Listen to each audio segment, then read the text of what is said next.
Next, 4 activists who staged a rooftop protest at a defence firm in Shipley have avoided jail.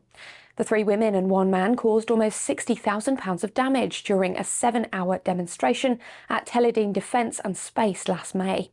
They used ladders and tools to get onto the roof before fireworks and hammers were used to damage the building. Police cordoned off the area and fire crews were called as the protest carried on into late morning. At Bradford Crown Court, 3 of the group were given suspended sentences, while the 4th received a community order. The judge said their motives were conscientious, but their crime serious, warning they risk prison if they reoffend.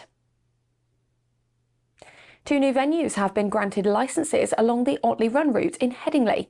The Reserve and Hyde both promised to refuse entry to pub crawl participants in fancy dress after neighbours raised concerns. Objections came from residents and councillors who feared more disruption, but operators said their bars would be run responsibly. The applicants highlighted their long experience in hospitality and argued the venues would provide safer, more upmarket spaces. Drinks will be served only until late evening, with clear signs advising that crawl participants will not be admitted. And staying with hospitality, a bar in Featherstone faces a licence review after repeated complaints. Wakefield Council says residents near the Rover's Return have endured loud noise, swearing and late-night gatherings. Officers issued noise abatement notices, which they say were ignored, and even recorded a fight outside the premises. Reports also describe a noisy generator and children playing unsupervised late into the evening.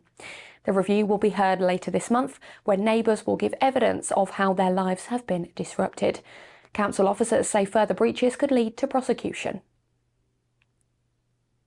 And a local hospital is making moves to go more green with a rooftop solar farm planned for Pinderfields. The £2.7 million scheme would see panels installed on 8 buildings in Wakefield. The project is part of a government-backed drive to cut NHS costs and carbon emissions. Trust leaders say the savings will be reinvested in patient care once the scheme is completed. If approved, the solar project would be finished during the 2025 to 2026 financial year, marking a major step towards the hospital's net zero ambitions.